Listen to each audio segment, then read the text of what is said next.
सुशांत सिंह राजपूत की मौत के मामले में लगातार नए एंगल, नई थ्योरीज आ रही हैं। इसी कड़ी में पिछले 2 दिनों में 2 नए वीडियो भी सामने आए।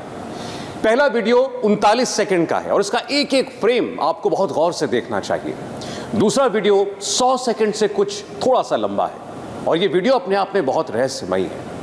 इसलिए आज हमारे रिपोर्टर्स इन दोनों वीडियोस का पोस्टमार्टम करेंगे और सुशांत सिंह राजपूत केस से जुड़े कुछ नए फैक्ट्स आपके सामने रखेंगे।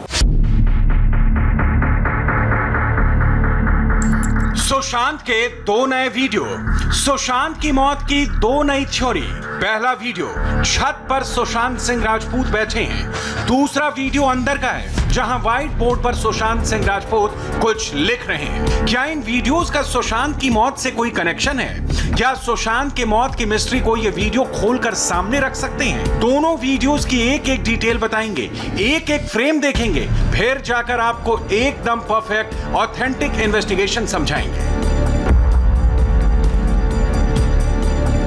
ये 601 माउंट ब्लैंक बांद्रा की छत का वीडियो है। वीडियो में इंडियाना लिखी ब्लू कलर की टी शर्ट पहने सुशांत सिंह राजपूत दिख रहे हैं। सुशांत सिंह राजपूत टिश्यू पेपर से प्लेन बना रहे हैं। 7वें सेकंड पर कैमरा पैन होता है। कैमरा एक कौवे पर फोकस करता है जो एक पाइप के ऊपर बैठा है और फिर सुशांत सिंह की तरफ मुड़ जाता है। लेकिन इसी बीच एक फ्रेम में कुछ चीजें दिखी। सुशांत सिंह राजपूत के सामने एक टेबल रखी है। टेबल पर चाय का कप, पानी की बोतल और सामने 2 ग्लास में जूस जैसी कोई चीज नजर आती है। साथ में सिगरेट के 4 पैकेट हैं। एक एश ट्रे भी है जिसके ऊपर अधजली सिगरेट रखी है। टेबल के सामने ट्राइपॉड पर सुशांत सिंह का टेलीस्कोप भी नजर आता है। वीडियो के 23वें सेकंड में कैमरे पर एक गौरैया भी दिखती है। उसकी आवाज भी सुनाई देती है। इसके आगे का वीडियो देखिए। सुशांत ने पेपर प्लेन बनाया और कौवे पर निशाना लगाकर उड़ाने की कोशिश की। कौवा तो उड़ा, लेकिन कागज का प्लेन पास में ही गिर गया। इसी बीच पीछे से एक लड़की की शाबाशी देने वाली आवाज है। Well done. इस आवाज के बाद सुशांत के चेहरे पर स्माइल बढ़ गई और फिर दोनों ने ताली बजाई। Well done. वीडियो 20 अप्रैल 2020 का बताया जा रहा है, यानी इसी साल लॉकडाउन के दौरान। इस दौरान रिया चक्रवर्ती सुशांत सिंह राजपूत के साथ उनके घर पर रह रही थी। Well done. वीडियो में आ रही आवाज भी रिया चक्रवर्ती की ही लग रही है। सुशांत सिंह राजपूत इस वीडियो में बेहद मस्ती के मूड में हैं, खुश हैं। एक कागज का जो एक एरोप्लेन होता है वो बनाकर वो उड़ा रहे हैं और पीछे से एक महिला की आवाज आ रही है जो उनके साथ हंसी मजाक कर रही है। सीबीआई ने जो इन्वेस्टिगेशन की है, छत से भी सबूत जुटाए हैं, क्योंकि सुशांत सिंह राजपूत अक्सर अपनी टेरिस पर जाया करते थे, तो इस वीडियो को भी सीबीआई ने अपनी इन्वेस्टिगेशन में शामिल किया है। आपको याद होगा, सुशांत सिंह राजपूत की मौत की इन्वेस्टिगेशन के दौरान सीबीआई और फॉरेंसिक की टीम 20 अगस्त को इसी छत पर नजर आई थी। इस सवाल का जवाब जानने के लिए सीबीआई की टीम ने छत की बनावट की जांच की। छत से लगी इस पाइप पर नजर गई तो कई सवाल पैदा हुए। क्या कोई पाइप के सहारे छत तक आ सकता है? क्या कोई पाइप के सहारे छत से नीचे उतर सकता है? मुंबई पुलिस का दावा था कि ये मर्डर नहीं है, उसने खुद ने सुसाइड किए, लेकिन सुसाइड के एंगल के अलावा भी क्या कोई फाउल प्ले था? और ये कैसे पता लग सकता है जब बाहर अंदर से दरवाजा बंद था? इसका अर्थ यह कि अगर हत्या हुई होगी तब बाहर का कोई जरूर व्यक्ति अंदर आया होगा और अंदर आने के लिए क्या संभावनाएं बचती है? बिल्डिंग के साथ जो पाइप्स लगे होते उसके जरिए कोई आ सकता है। और मुंबई में बहुत आम बात है, ये पुरानी बिल्डिंग थी, पाइप के रास्ते जो चोर होता है वो घर के अंदर दाखिल होता है। तो क्या इस मामले में हत्यारा जो था वो पाइप के रास्ते चढ़ते हुए 7वीं मंजिल तक पहुंचा था? और इस संभावना को एक्सप्लोर करने के लिए आसपास के तमाम वीडियोस लिए जा रहे ताकि बाद में जब जांच की जाए तब उसमें इस पहलू को भी ज्यादा जोर दिया जाए। देखिए, बिल्कुल राजीव, 7वां फ्लोर था जहां पर सुशांत सिंह राजपूत रहते थे, 6ठे पर उनका स्टाफ रहता था, तो टेरिस वहां से बहुत पास है किसी ऐसे भारी शख्स के लिए एंटर और एग्जिट करने के लिए। तो इस तरीके के जो पाइप हैं इनका इस्तेमाल क्या मुंबई में, क्योंकि आप और दिनेश मुंबई को बहुत अच्छे से जानते हैं, मुंबई में क्या इस तरीके से भी वारदातों को अंजाम दिया जाता है? पाइप एक इंपॉर्टेंट रोल हो सकता है? बिल्कुल, निश्चित तौर पर इस तरह की पहले कई वारदातें हो चुकी है जहां पर पाइप के जरिए जो अपराधी होते हैं इमारतों के अंदर प्रवेश करते हैं, खिड़की के सहारे चढ़ते हैं। लेकिन यहां पर एक चीज ये बता दूं, जो सुशांत की बिल्डिंग है माउंट ब्लैंक, उस इमारत की जो खिड़की है उसमें ग्रिल नहीं लगा हुआ है। ये एक संभावना ये बनती है कि अगर जिस इमारत के विंडो में ग्रिल नहीं लगा होता है वहां छत के रास्ते अंदर जाने की संभावना बनी रहती है। अब सवाल यह था कि क्या विंडो को खोला गया, क्या विंडो को खोलकर अंदर कोई शख्स गया और उसके बाद वो ऊपर तक कैसे पहुंचा? उसके लिए क्या उसने पाइप का सहारा लिया? वैसे सुशांत की बिल्डिंग की छत तक बिना सीढ़ियों के पहुंचना तो मुश्किल है, लेकिन अगर कोई वहां पहुंच भी जाए तो छत से सुशांत के कमरे का रास्ता क्या है? छत से सुशांत के कमरे तक और कितने कमरे हैं? घर में सुशांत के अलावा 4 से 5 लोग रहते थे। क्या इन लोगों की नजर से बचकर कमरे तक जाना मुमकिन था? अब सीबीआई के सबूत जो सीबीआई ने जुटाए और फोरेंसिक के सबूत, इन्हें मिलाकर रिपोर्ट तैयार होगी, तो आपको क्या लगता है? देखिए, आपको बता दूं, जो फॉरेंसिक टीम आई थी उसने घर के अंदर जो फिंगरप्रिंट्स थे उन तमाम चीजों को लिया। इसके अलावा विंडो के भी फिंगरप्रिंट लिए हैं। विंडो का जो अंदर का हिस्सा था और बाहर का हिस्सा है, क्योंकि अगर कोई बाहरी शख्स दाखिल हुआ होगा तो निश्चित तौर पर उसने विंडो को पकड़ा होगा, पाइप को पकड़ा होगा। उन तमाम चीजों को कलेक्ट करने की कोशिश की गई है। और सबसे अहम बात यह कि जो चाबी वाले को अंदर नहीं जाने दिया गया, तो क्या तमाम हम अभी तक जितनी भी बातें चाबी वाले को लेकर करते आ रहे हैं, जितनी भी बातें सामने आई है, वो यही कि चाबी वाले को अंदर क्यों नहीं जाने दिया। तो उस संभावना पर भी एक बात उठती है कि क्या विंडो पहले से खुला रहा होगा, क्या विंडो के जरिए कोई ऐसी चीज हो सकती थी जो चाबी वाले की नजर में नहीं आनी चाहिए थी। राजीव, और फोरेंसिक सबूत दिनेश क्या क्या हो सकते हैं? फोरेंसिक सबूत में ये तो बिल्कुल साफ तौर पर है कि फिंगरप्रिंट्स तमाम, और जो उन्होंने रिक्रिएशन किया वहां पर, क्योंकि एक डमी बॉडी लेकर भी सीएफएसएल की टीम वहां पर पहुंची थी, बेड की लंबाई, वजन, ये तमाम चीजें उन्होंने नापी, सारे पैरामीटर्स नापे। और क्या क्या ऐसा कुछ हो सकता है जो फोरेंसिक सबूत के तौर पर बहुत अहम हो? देखिए, फोरेंसिक आपके सवाल का जवाब दूं उसके अंदर पीछे में एक चीज और ऐड कर दूं। मुंबई पुलिस ने जो कूपर अस्पताल के डॉक्टर्स ने जो पीएम किया था, उसमें कितनी बड़ी लापरवाही थी कि नौकर कह रहा है कि मैंने सुबह उन्हें जूस दिया था, सुशांत सिंह राजपूत ने जूस पिया था, लेकिन जो पीएम रिपोर्ट आती है उसमें जो स्टमक कंटेंट है वहां पर कहीं पर भी जो है उस जूस का जिक्र नहीं होता है। एक चीज, जो उनके गले पर जो लिगेचर मार्क था, वहां पर जो मार्क्स थे वो डाउट क्रिएट करते, उस लिगेचर मार्क को लेकर कोई संदेह नहीं उत्पन्न किया गया था। पीएम रिपोर्ट में कहीं इसका जिक्र नहीं था। तो ऐसे में जब आज वो विसरा 20% ही सही, लेकिन जो विसरा सैंपल था, उस विसरा सैंपल से क्या अहम चीज आ सकी? क्या जो पॉइजन का शक परिवार ने जताया, क्या वो पॉइजन के कुछ कंटेंट मिलते? एक चीज ये हो गई। उसके अलावा जो है अब चूंकि तस्वीरें, एक और चीज फोरेंसिक का एक और अहम पहलू बता दूं, जो तस्वीरें कई सारे एक्सपर्ट बताते हैं, अब चूंकि जो मृतक व्यक्ति है उसकी डेड बॉडी नहीं है, ऐसे में क्या हो सकता है अगर पता करना हो कि ये मर्डर है या नहीं है? एक तो सर्कमस्टेंशियल एविडेंस जो जुटा की गई है, फोरेंसिक एविडेंस में जो विसरा का सैंपल आएगा, जो जांच की गई है वो एक, उसके अलावा जो तस्वीरें थी उसकी भी जांच फोरेंसिक टीम कर रही है। सीबीआई की तफ्तीश अब मॉन्ट ब्लैंक सोसाइटी से आगे बढ़कर लोनावला तक पहुंच गई है। जांच एजेंसियों की रडार पर एक नया वीडियो भी है। यह वीडियो सुशांत के लोनावला वाले फार्म हाउस के अंदर बनाया गया है। इस वीडियो में सुशांत खुद नजर आ रहे हैं, उनके अलावा रिया चक्रवर्ती दिखाई देती हैं और एक मिस्ट्री मैन भी दिखाई देता है। वीडियो में दिखता है कि सुशांत एक बोर्ड पर एक ट्रायंगल बनाते हैं। इस ट्रायंगल के एक कोने पर वो लिखते हैं RC, इसका मतलब निकाला जा रहा है रिया चक्रवर्ती। दूसरे कोने पर लिखते हैं SSR, जो उनके खुद के नाम का शॉर्ट फॉर्म है। लेकिन जांच एजेंसियों की रडार पर ट्रायंगल के तीसरे कोने पर लिखा गया वो RK है। अब इस दूसरे वीडियो को गौर से देखिए। ये दूसरा वीडियो सुशांत के लोनावला फार्म हाउस का है। इस वीडियो में सुशांत सिंह राजपूत व्हाइट बोर्ड पर कुछ लिख रहे हैं। एक जगह स्पष्ट रूप से दिखता है कि सुशांत ने कही अनकही बातें लिखी हैं। इसी दौरान सामने की टेबल पर रिया चक्रवर्ती बैठी हुई है। यहाँ भी टेबल पर एशट्रे और सिगरेट का पैकेट नजर आता है। एक और शख्स भी इस वीडियो में दिखता है। आखिर क्या है इस वीडियो की सच्चाई? कौन है ये तीसरा इंसान? इसकी तफ्तीश भी इंडिया टीवी के रिपोर्टर्स ने की। सुशांत सिंह राजपूत वहां पर एक बोर्ड पर ट्रायंगल बनाते हुए नजर आ रहे हैं। इस ट्रायंगल पर कुछ चीजें लिखी गई है और इन चीजों का मतलब क्या है? ये जो मिस्ट्री मैन है उसका मतलब क्या है? वो कौन? इस बारे में बात करने के लिए मेरे साथ मेरे सहयोगी मौजूद है राजीव सिंह। सीधे सीधे बात करते हैं। राजीव, सबसे पहले तो बताइए इसका टाइमलाइन क्या है, कब का ये वीडियो है, कहाँ का है वीडियो और क्या कहना चाहते हैं? देखिए, इस वीडियो के टाइमलाइन को लेकर दिनेश एक बात तो साफ है कि कम से कम ये 6 महीना या 8 महीना पुराना वीडियो है। वीडियो को देखकर इतना स्पष्ट दिखाई दे रहा है क्योंकि सुशांत के जो हाव भाव हैं वो चेहरे पर प्रसन्न भाव में दिखाई दे रहे हैं। डैशबोर्ड पर कुछ चीज़ें, वो डायग्राम जैसी चीज़ें बनाते हुए दिखाई दे रहे हैं। और वीडियो कहाँ का है, वहाँ के अंदर की चीज़ों पर अगर हम नोटिस करें, वहाँ के अंदर की चीज़ों को देखें, जो टेबल रखा हुआ है, जिस तरह की चीज़ें अगल बगल में दिख रही पूरे प्रीमाइसेस में, वो ये दिखाता है कि वो उनका जो लोनावाला का फार्म हाउस था पवना डैम का, वहाँ का है जिसे उन्होंने रेंट पे लिया था, लेकिन माउंट ब्लैंक का नहीं है। ये बात तो साफ है। कौन है ये दाढ़ी वाला शख्स? मिस्ट्री मैन कौन है? कुछ पता चल पाया?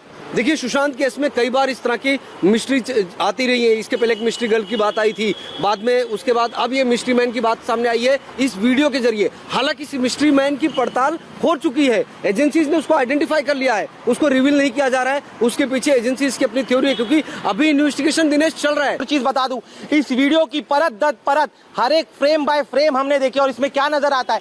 इस फ्रेम में नजर आता है कि सुशांत सिंह राजपूत एक ट्रायंगल बना रहे थे। ट्रायंगल के एक कोने में लिखा जाता है टीम एसएसआर, दूसरे कोने में लिखा जाता है टीम आरसी, और तीसरे में लिखा जाता है एके। आखिर ये एके है कौन? बड़ा सवाल है। बताइए राजीव, क्या पता चल पाए एके कौन है? जो एसएसआर है, टीम एसएसआर यानी कि सुशांत सिंह राजपूत, आरसी का मतलब है रिया चक्रवर्ती, लेकिन एके कौन है? एके पर सवाल है, प्रश्न चिन्ह है। ये वही फार्म हाउस है जहां पर सुशांत के साथ सारा अली खान भी जाती थी। सुशांत और सारा का फार्म हाउस के टेरेस का ये वीडियो जबरदस्त वायरल हुआ था। इंडिया टीवी ने सारा और सुशांत के रिश्तों पर उनके एक्स मैनेजर से बात की तो कई चौंकाने वाली जानकारी मिली। सारा अली खान आपके साथ जब भी आप लोग केदारनाथ के टूर पे बैंकॉक में गए थे, उससे पहले के बारे में हमें बताइए। सारा अली खान से कैसे पहचान हुई, कब से दोस्ती शुरू हुई, सुशांत उनके साथ कहाँ कहाँ जाते थे, अगर मैं जानना चाहूँ तो। देखिए, उनके साथ दोस्ती हुई तब से जब केदारनाथ के बाद, जब केदारनाथ का लेके जब वो मूवी शूट चालू थी, उसके बाद ही उनका दोस्ती हुआ है। तभी मिले वो लोग। तो बाद से सिर्फ हम लोग एक सब गए थे, थाईलैंड गए थे जी, जो वहाँ पे हम लोग ट्रिप के लिए गए थे, तो वहीं पे गए थे साथ में। और एक बार गया था ना लोनावाला फार्म हाउस में। जी, लोनावाला हाँ फार्म हाउस पे कभी गए थे? 2019 में ही गए थे वहाँ पे। सिर्फ एक बार ही वहाँ पर जो है लोनावाला में गए थे फार्म हाउस पे? सारा अली खान एक बार ही गई थी? हाँ जी। तो आपने कभी ऐसा देखा कि वो ड्रग्स ले रही हैं या सुशांत को ड्रग्स लेने के लिए वो कर रही हूँ, प्रेशर डाल रही हूँ, ऐसा कुछ? कभी नहीं देखा मैं उसको कि वो ड्रग्स वगैरह ले रही है या एसएसआर को फोर्स कर रही है करके, ऐसे कुछ नहीं देखा मैं कभी। इस वीडियो में भी सिगरेट का पैकेट टेबल पर दिख रहा है। रिया ने कहा है सुशांत ड्रग्स लेते थे, जबकि सुशांत के एक्स मैनेजर साबिर अहमद ने इंडिया टीवी को बताया है कि सुशांत कभी भी ड्रग्स नहीं लेते थे, वो सिर्फ सिगरेट पीते थे। सुशांत सिंह राजपूत ड्रग्स लेते थे या नहीं, यह बात तो होती रहेगी, लेकिन एक बात बिल्कुल साफ है कि सुशांत से जुड़े लोग जरूर ड्रग्स लेते थे। इसीलिए ड्रग्स केस में रिया और शौविक चक्रवर्ती जेल में बंद है। और अब नारकोटिक्स कंट्रोल ब्यूरो ने इस धंधे की एक बड़ी मछली को पकड़ा है, एक बड़ा ड्रग पेडलर जिसका नाम है राहिल विश्राम। राहिल विश्राम सीधे शौविक के कांटेक्ट में था।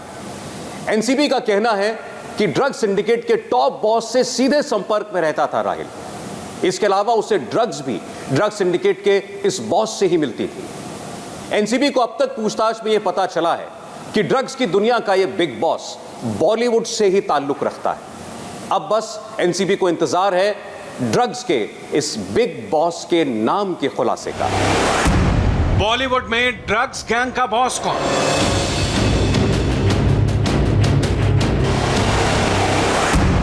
ड्रग पैडलर सैम बताएगा बिग बॉस का नेम।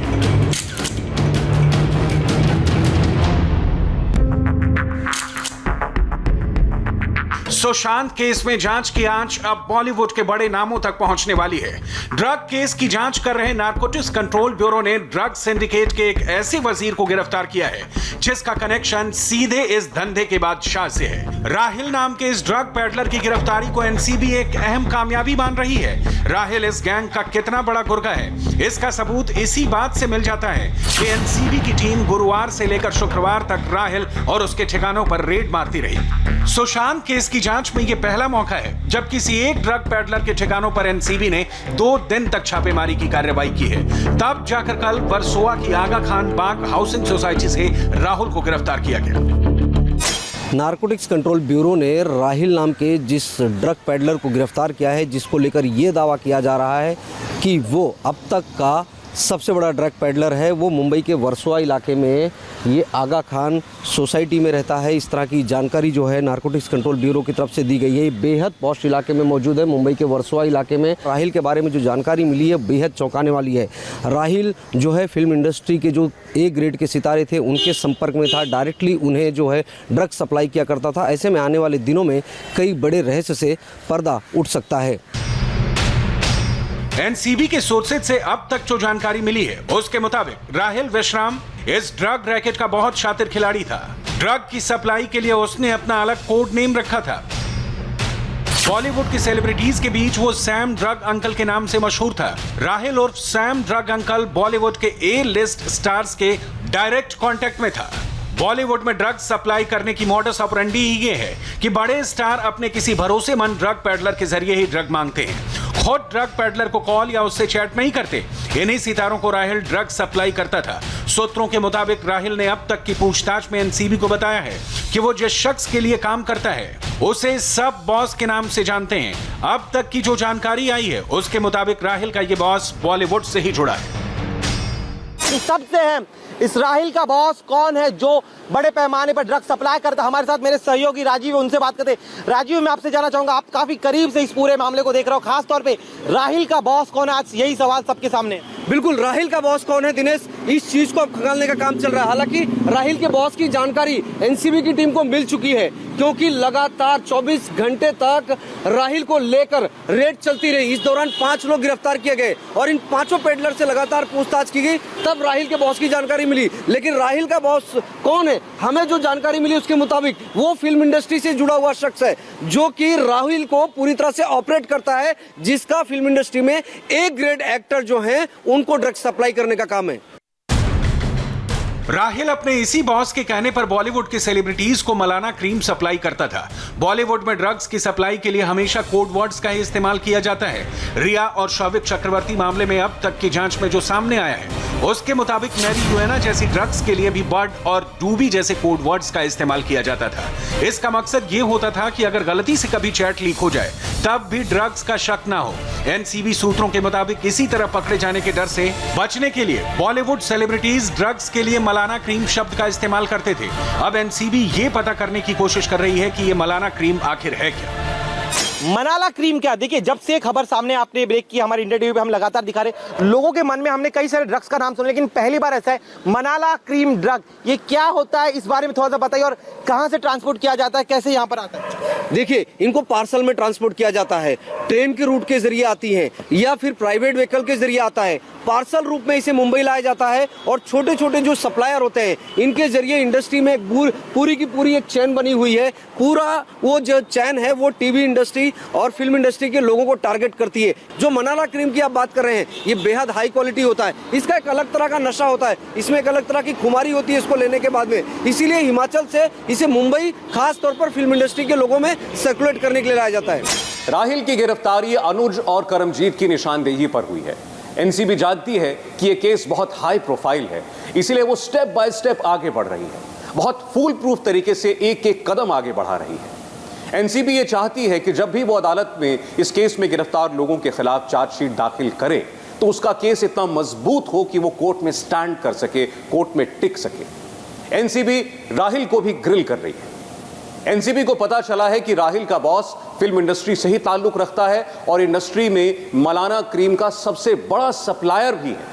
उस तक पहुंचने के लिए एनसीबी राहिल से राज उगलवाने में जुटी हुई है। राहिल के बारे में एक जानकारी हमें और मिली है।